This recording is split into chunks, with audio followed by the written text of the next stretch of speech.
onde o seu dinheiro rende mais. Fácil de encontrar, na rua Doutor Silva Pinto, número 210, no centro, em frente à Santa Casa. Ligue 4693-3267. Entrega em domicílio. Mercado Moraes, onde o seu dinheiro rende mais. Todo dia, a toda hora, tem Mega 87.9. Anda logo, filha, senão vamos perder a hora da escola. Já vou, pai. Só estou pegando a minha mochila. Ah, não. Não acredito que o carro não vai querer pegar de novo. O que aconteceu? Só pode ser a gasolina daquele posto. Pai. Tem que abastecer só nos postos BR ou vai ter que começar a me levar para a escola de bicicleta. São 3 postos da rede Petrobras em Guararema. No bairro Ipiranga, o Alto Posto Reino Sol está localizado na Avenida Antônio Teixeira Muniz, número 1810. No Itapema, você encontra o Alto Posto Porta do Sol, na Avenida Doutor Ademar de Barros, número 662. E no centro está o Alto Posto Manhãs do Sol, na Rua Marcondes Flores, número 500. Rede Petrobras, além da honestidade e tecnologia, o prazer de bem servir. Aqui você é mega,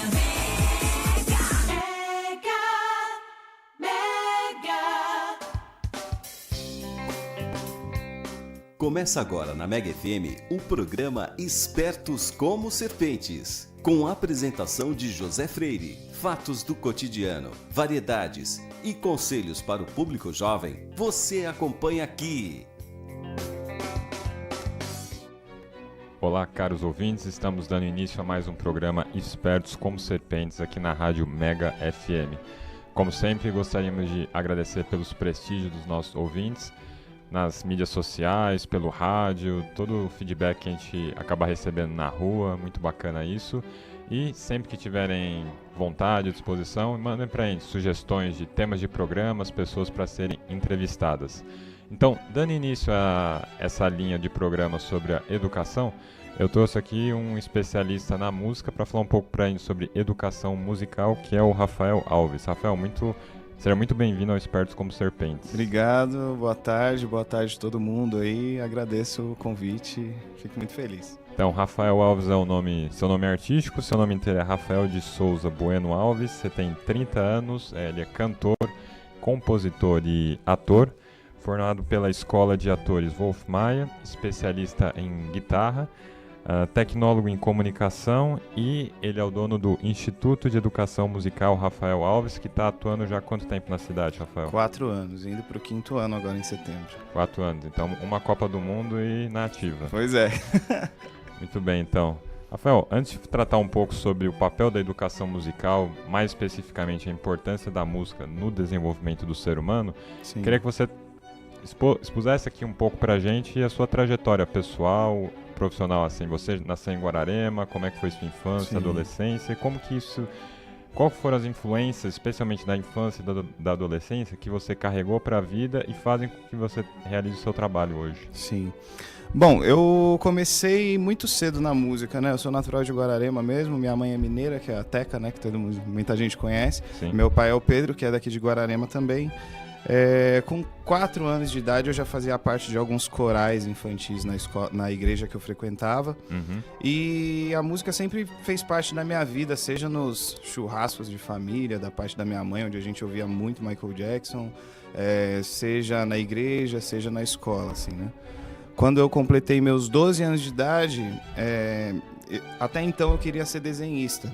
Oh, interessante. E um dia na igreja... Sempre a veia artística, então. Sempre a veia artística. E aí um amigo meu da igreja chegou, Rafa, por que você não aprende um instrumento? Eu falei, não dá, né? Eu sou canhoto. Ele dá sim. Aí ele tocou um violão desse lado, virou e tocou desse lado. Aí com 12 eu ganhei meu primeiro violão, com 13 eu ganhei minha primeira guitarra. Aí tudo foi acontecendo por consequência, né? Com 15 eu já tinha meu primeiro aluno particular, com 16 eu entrei numa escola de música em Mogi, que quando eu tinha 17 eu comecei a trabalhar lá. Então em Mogi das Cruzes eu trabalhei no Poeridomos, trabalhei no Colégio Objetivo e trabalhei 6 anos na Underground também, que é uma escola de música, né? Sim, tudo muito rápido então, né? Tudo muito rápido, tudo muito rápido. A guitarra, o violão eu ganhei com 12, aí eu passei um ano tocando só Legião Urbana, assim. E depois eu ganhei guitarra, aí fui mais pro rock and roll, aí com 15, quando a gente começa a dar aula, a gente começa a ter mais possibilidade de conhecer vários tipos de som, né? Porque a gente ouve muitas coisas que os alunos trazem. E aí depois de um tempo eu comecei a focar num segmento específico que é a MPB, que é o que eu componho, que é o que eu gosto mais hoje em dia, né? Então, voltando, quando eu completei os meus 23, 22 anos, eu recebi um convite do Márcio Alvino, na época prefeito, para que eu implantasse um projeto de aulas de instrumento aqui em Guararema, que é um projeto que existe até hoje no Centro Cultural. Sim. Que graças a Deus, assim, e graças à competência de todo mundo que trabalha para isso, desde a primeira semana ele tem lista de espera já, tem uma galera que já Coisa foi de meses, atendida. né, essa lista de espera. Pois é, muito legal. E aí, depois de um tempo, eu cheguei comecei a pensar que tinha muita gente que fazia aula no Centro Cultural e que saía querendo mais, e muita gente que não queria esperar tanto pela lista de espera para ser chamado para essas aulas. Então eu criei um instituto para atender essas pessoas que saíam do Centro Cultural e para atender essas pessoas que já queriam começar pontualmente as aulas de instrumento, né? Sim, então, o bacana é que você começou um trabalho, saiu, mas o trabalho continua dando frutos, né? Porque é uma atividade ainda oferecida pelo Centro Cultural. Exatamente, eu ainda continuo dando aula lá, então bacana. Metade da semana eu tô no Centro Cultural, alguns dias eu também tô no Instituto, aí fora isso eu vou trabalhando as partes mais artísticas do meu trabalho, né? Ah, legal. E só para questão de essa é uma informação interessante para os ouvintes, quais os dias que você está no Centro Cultural? No Centro Cultural eu tô todas segundas, terças e quartas, das 8 até as 16. Na segunda eu fico até um pouco mais tarde, mas a média é das 8 até as 16. Entendi. E como que é, agora já entrando mais para a parte da formação e educação musical, como que é você pegar um aluno muitas vezes cru, não somente sem saber tocar um instrumento, mas mesmo sem saber apreciar a música, e você acompanhar todo o desenvolvimento dele? Olha, eu costumo trabalhar com os alunos de uma maneira bem personalizada, porque cada aluno tem o seu case, né? E aí o que acontece é que tem alunos que às vezes me mostram músicas, me mostram artistas, me mostram coisas que eu não conheço e eu me surpreendo. Tem alunos que eu tenho a capacidade de estimular a começar a compor ou a conhecer um estilo de música que não é o que ele apresentava quando ele começou as aulas. E é uma coisa muito gratificante, assim, porque a gente vê que realmente tem gente que encara a música com muita seriedade, muito respeito ainda, sabe? Sim. Assim como eu encaro. A música entrou na minha vida numa época em que meus pais tinham se separado, então eu considero a música como uma amiga que eu tive e eu tenho até hoje com uma grande importância, assim. E, na verdade, o meu foco é basicamente esse: tentar transcender a aula somente de um instrumento, mas sim uma aula que desenvolve a educação, que desenvolve o respeito, que desenvolve pontualidade, que desenvolve psicomotricidade, né? Pensar em várias coisas ao mesmo tempo, estimula esse pensamento criativo. É isso que eu tento estimular com os alunos e tenho tido um bom trabalho, assim, tenho ficado satisfeito. Entendi. Então você revelou uma coisa bem interessante da sua biografia, que a música, até podemos dizer, existencialmente foi um amparo para você que você conseguisse canalizar suas emoções. Como é que foi sem isso? dúvida. Meus pais se separaram quando eu tinha meus 12 anos, né? Sim. E aí eu lembro que foi uma época em que eu era mais gordinho e eu fiz umas consultas e tudo para decidir emagrecer e tal. Então, toda a ansiedade que eu tinha e que eu resolvia com comida, eu passei a resolver com violão. Então eu passava 6, 7 horas por dia tocando violão, além de levar o violão para a escola para tocar na época de intervalo e tudo mais. E eu sou muito grato, porque tem esse discurso que falam, né, que a arte, o esporte tiram as pessoas de oportunidades ruins para colocar num segmento mais interessante. E eu acredito que eu sou uma prova viva disso, porque Eu sou muito grato à música e eu sinto que o meu papel aqui em Guararema é realmente desenvolver as pessoas musicalmente e sempre fazer com que as pessoas acreditem na música de uma maneira séria, como eu encaro, assim, né? Sim. Então, enquanto algumas pessoas andam com a bola de futebol embaixo dos braços 10 horas por dia, no seu caso foi o violão. Foi o violão. Entendi. E você canalizou algo na música, uma atividade, bom, muito mais produtiva e saudável do que você se encher de comida, né? Pois é. O que acontece é que, assim, nessa parte de trabalhar com música, o que aconteceu foi que o meu tio Washington, que é um artista de Guararema também, ele trabalhou Washington muito... Soul, cantor, né? Mandar um abraço pra ele até, né? Falar... Ele passou... Tá convidado pra vir aqui também, viu, Washington? Não é só o Rafael, não. Ele passou bastante tempo no Raul Gil e todo mundo admirava ele, admira até hoje, né, as aparições que ele fez na TV. Só que eu comecei a tentar observar outras maneiras de trabalhar com a música. Então, por isso que, ao mesmo tempo que eu fiz um trabalho segmentado para a parte de casamentos, eu também montei um instituto, implementei esse projeto no Centro Cultural. Até um tempo atrás eu ainda tocava na noite e agora também trabalho no meu CD. Então eu penso que realmente é meio difícil de trabalhar com arte no país que a gente está, mas à medida que a gente... Em termos financeiros e em termos de reconhecimento também, mas depois a gente fala a respeito disso. Sim. Mas aí o que eu tentei buscar foi abrir um leque de possibilidades dentro da área que me interessava, né? Porque aí eu estava trabalhando na música na parte educacional, na parte artística, casamentos também é uma coisa que eu gosto muito de fazer. Então eu tentei ramificar a música para que eu tivesse vários segmentos e conseguisse abraçar mais ramos de trabalho. Então isso daí me lembra aquela história que é bem comum no mercado financeiro, aquele conselho, né? Não coloque todos os seus ovos na mesma cesta. Você abre algumas opções. Sim. E digamos que se um dia esse ramo não está indo muito bem, o outro pode compensar. Então você consegue ainda manter uma qualidade do seu trabalho e não pesar tanto financeiramente para você. Sim, eu vejo que isso é uma coisa que eu sempre foquei, assim, no início da minha carreira, assim, eu já tinha meio que essa cabeça, em pensar em versatilidade. Então, teve a época que eu fui vocalista da Zanzibanda, mandar um abraço para todo mundo, né? Eu fui vocalista da Zanzibanda e ao mesmo tempo dava aula. E depois de um tempo eu comecei a observar que eu queria deixar o meu legado enquanto artista. Então, hoje eu tô focando especificamente num trabalho que é o meu CD autoral, né? E com isso eu tive que dar uma pausa na minha carreira, tocando em bares, tocando em eventos, tocando com a Zanzibanda também, que tocava de tudo, né? Mas eu acho que chega um momento em que você para e pensa, o que eu quero oferecer pro mundo e para as pessoas que eu sei que seguem o meu trabalho, né?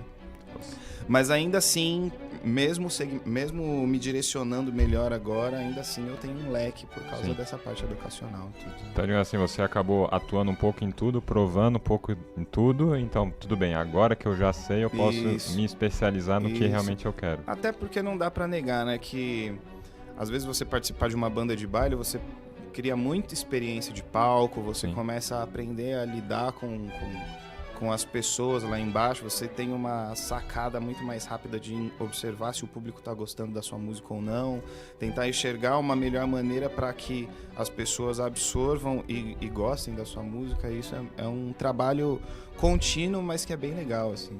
Eu acho que uma coisa importante a pontuar também, acredito que isso se aplica a todas as profissões, né? Quem, por exemplo, é estagiário de direito, está começando como professor, no início, às vezes vale mais a pena você sacrificar a parte financeira para desenvolver um repertório, experiência, porque daí o retorno financeiro vai ser muito melhor lá na frente, né? Sem dúvida, eu concordo. Eu acho que né, primeiro a gente planta, depois a gente colhe, né? Eu acredito nisso.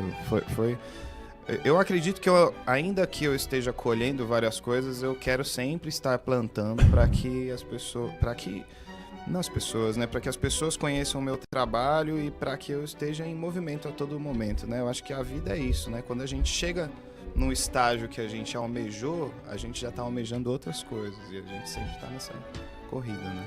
E falar um pouco, você também é ator, né? Como que surgiu essa questão de atuar? É algo que é anterior, é paralelo à música, você desenvolveu para enriquecer a sua performance? Como é que foi isso? Embora não pareça, né? Quem me conhece há muito tempo sabe que eu sou uma pessoa bem tímida, principalmente com pessoas que eu não conheço, né? E aí quando eu entrei no teatro, eu entrei simplesmente para associar a atuação à música, seja através de clipes. O meu foco era trabalhar nos meus próprios clipes.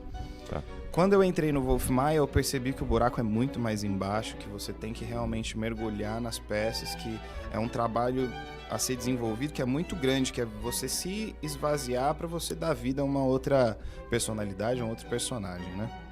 E fazer isso de uma maneira real, assim, que as pessoas comprem a sua ideia.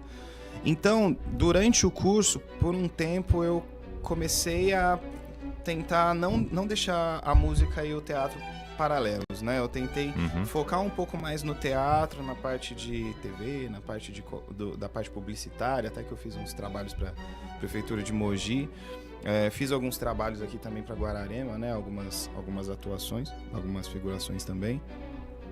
E só que o que acontece é que eu via que se eu fosse entrar no mercado de trabalho da atuação, eu teria que voltar vários degraus, onde na música eu já estava uns degraus à frente. Entendi. Então hoje em dia eu optei por regressar ao ponto inicial, ao meu ponto de partida, de trabalhar o teatro associado à música para que ele me favoreça mesmo, para que ele me favoreça num clipe, para que ele me favoreça, de repente, até numa desenvoltura, numa entrevista mesmo.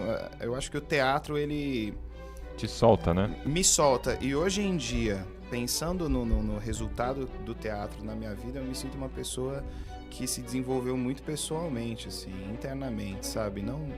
Não só na música ou no teatro, mas eu sinto que eu sou uma pessoa muito mais humana do que eu era, uma pessoa muito mais social, assim.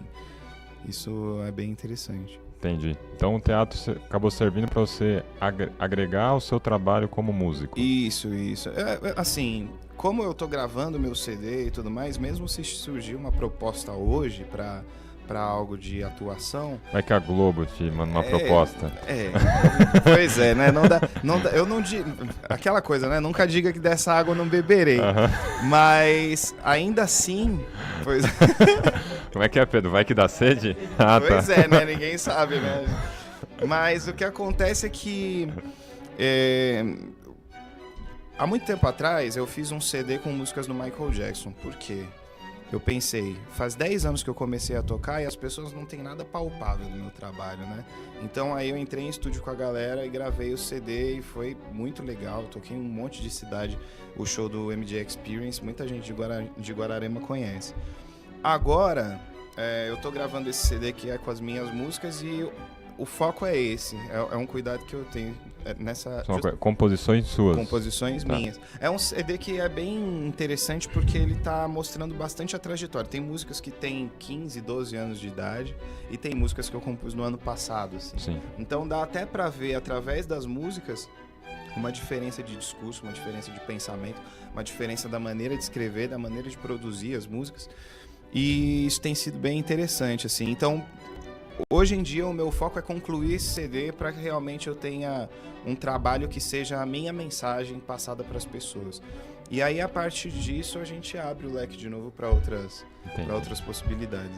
E você já citou 2 vezes o Michael Jackson, que você ouvia quando era bem criança e posteriormente no MJ Experience. Isso. O que você tem a dizer sobre o Michael Jackson como artista, como músico? Olha, independentemente da vida pessoal. Sim.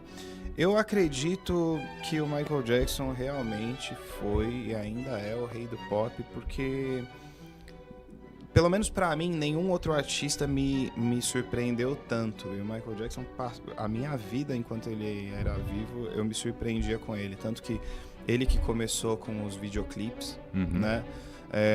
O This Is It, que é o último show que ele ia fazer, seria o primeiro show ao vivo transmitido em 3D. Os músicos que ele escolhia para gravar os discos dele eram os músicos que eram os mais renomados da época, assim. Sim. Então eu via que era uma busca contínua pelo melhor resultado que ele conseguia ter. E isso me admira muito, assim. Eu li umas 2 biografias dele quando eu fui fazer o CD, então ele teve uma infância bem difícil. Pra citar um caso, assim, o pai deles assistia o ensaio dos Jackson's 5 com a cinta na mão. Sim, assim. se errasse... O primeiro que errasse levava, Sim. sabe? Então, ao mesmo tempo, sei lá, depois do show, os irmãos dele levavam as fãs pro hotel, ele tinha que dormir embaixo da cama enquanto os irmãos estavam Sim. lá Então eu vejo que foi uma infância muito difícil e eu entendo perfeitamente o fato dele ter comprado o Neverland, que foi o sítio dele, pra viver uma infância, pra buscar uma infância que ele não teve. Não tô entrando nem nos méritos de todas as acusações que ele teve. Então, até comentando, ontem mesmo um amigo meu mandou uma mensagem sobre o documentário que tá falando desses casos de pedofilia. Mas eu ainda não vou me posicionar porque eu não assisti. Sim. Né? E também é um negócio delicado, né? É uma coisa delicada, mas falando dele enquanto artista, que Sim. foi o que você me perguntou, pra mim ele é o melhor de todos os tempos. Ainda. Insuperável ainda. E o que dele você tenta imitar para realizar o seu trabalho? Olha, justamente isso, eu acho, de tentar trabalhar para que o resultado do meu trabalho seja o resultado de mais qualidade que eu conseguir extrair, sabe? Tanto o MJ Experience quanto esse CD de agora que eu tô gravando, eles estão num processo que a gente tá indo para mais de 6 meses. O MJ Experience demorou 1 ano para ficar pronto. Sim. Mas hoje em dia, ainda assim, é um CD que eu coloco no carro e falo, putz, que legal que eu fiz isso há um tempo atrás. E ainda mais por não ter essa responsabilidade de ter uma gravadora por trás, eu acho interessante esse lance de eu ter meu tempo para produzir as coisas. Autonomia, liberdade, né? Exatamente. Você consegue trabalhar com mais tranquilidade, né? Você acaba se cobrando, mas ainda assim você trabalha com uma tranquilidade legal, assim. Agora falando propriamente no âmbito da educação, como que você enxerga a música pensando no processo educacional de aprendizado? O que a música pode agregar, além de você aprender a tocar um instrumento, para a sua vida, para o seu desenvolvimento como ser humano? Você já deu algumas dicas até agora, mas eu quero que você formalize um pouco isso. Como que você enxerga a música e como ela pode ajudar no processo educacional de uma criança, de um adolescente, um adulto até um idoso? Sim. Bom, a educação, ela auxilia as pessoas em vários aspectos, né? A psicomotricidade é uma coisa que eu já falei, que é a atenção em várias coisas ao mesmo tempo. Coordenação motora também é um agente de inclusão social enorme. Então, no meu caso, por exemplo, o violão foi até uma salvação justamente porque antes do teatro eu já era tímido, mas antes do violão eu era mais tímido ainda. Uhum. Então, quando eu comecei a tocar, ele virou meio que um amigo que eu sempre levava para as festas junto comigo e eu comecei a conhecer pessoas que também faziam parte da música e tudo mais e com isso a música foi me colocando num ambiente em que eu conheci pessoas e tudo mais. Falando especificamente da educação, eu acho que a música ela nos torna pessoas mais sensíveis ao social, nos torna pessoas mais sensíveis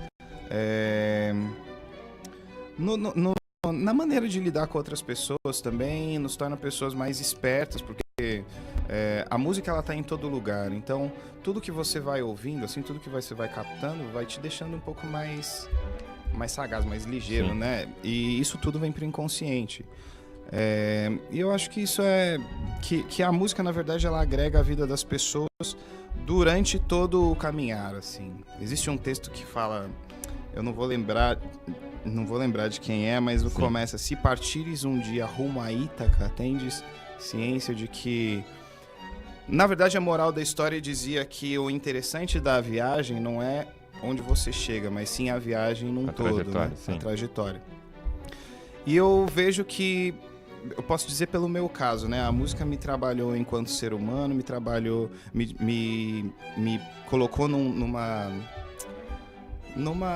realidade em que eu poderia usar disso para um ramo de trabalho. Uhum. E eu acho que é isso, cara. Eu acho que tem vários aspectos assim que a música pode auxiliar a vida da criança. Entendi. É uma coisa que é muito comum no meio artístico. Parece que assim, pessoas muito geniais, isso a gente vai desde Beethoven, Mozart até Michael Jackson. Existe uma tendência dessa genialidade, a pessoa acaba meio que se perdendo dentro da própria genialidade e ela acaba meio que se sabotando, né? Porque você está lidando muitas vezes com emoções da flor da pele, uma série, digamos assim, incentivos para você sair do seu caminho. Como que você, como artista, você tenta manter esse equilíbrio da criatividade, do desejo de tentar coisas novas, mas ao mesmo tempo para não te sabotar? É um equilíbrio muito tênue. Eu queria saber a sua opinião sobre isso, como que você tenta mantê-lo? Ou se você discorda da maneira como eu estou colocando? Não, eu concordo, entendi. Eu acho que é uma linha muito tênue, mas eu acho que ao mesmo tempo que você tem que tomar cuidado para que isso não sobressaia, você também tem que tomar cuidado para que você não se limite. Sim. Porque existem músicas para vários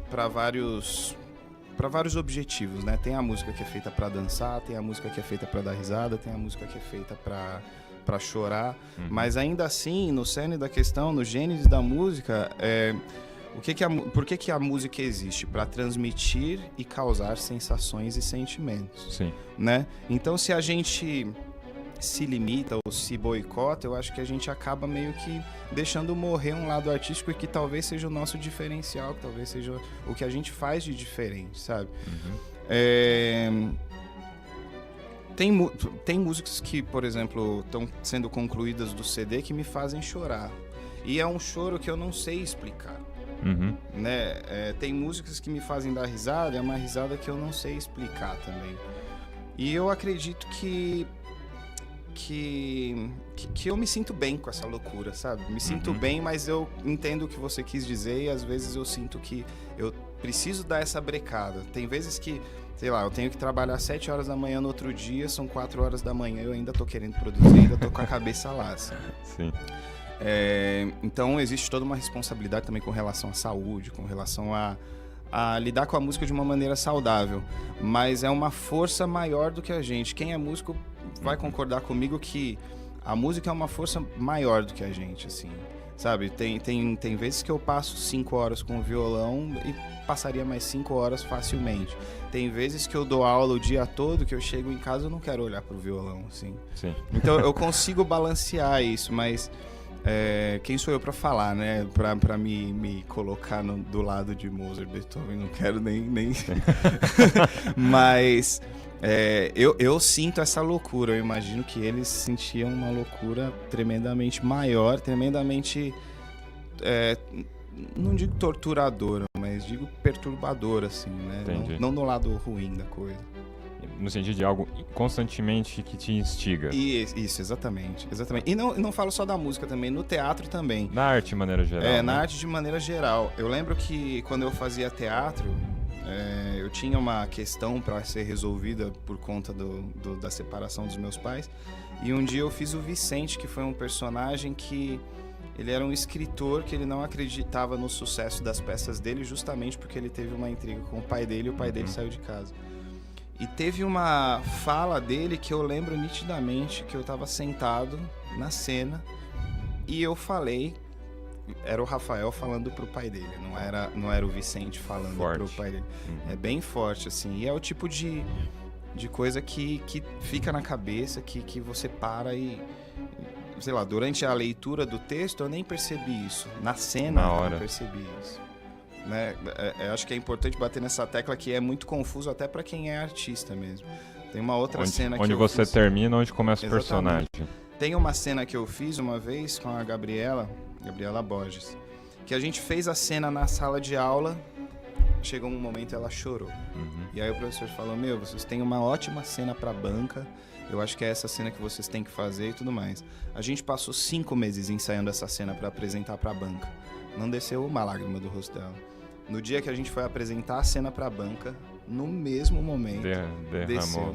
Entendi. Muito legal. E agora, Rafael, não sei se essa pergunta é indigesto ou não, mas o que você diz sobre o cenário cultural brasileiro, especialmente tratando no âmbito da música? Tá. O que tem de interessante, o que não tem? É pra rir, é pra chorar?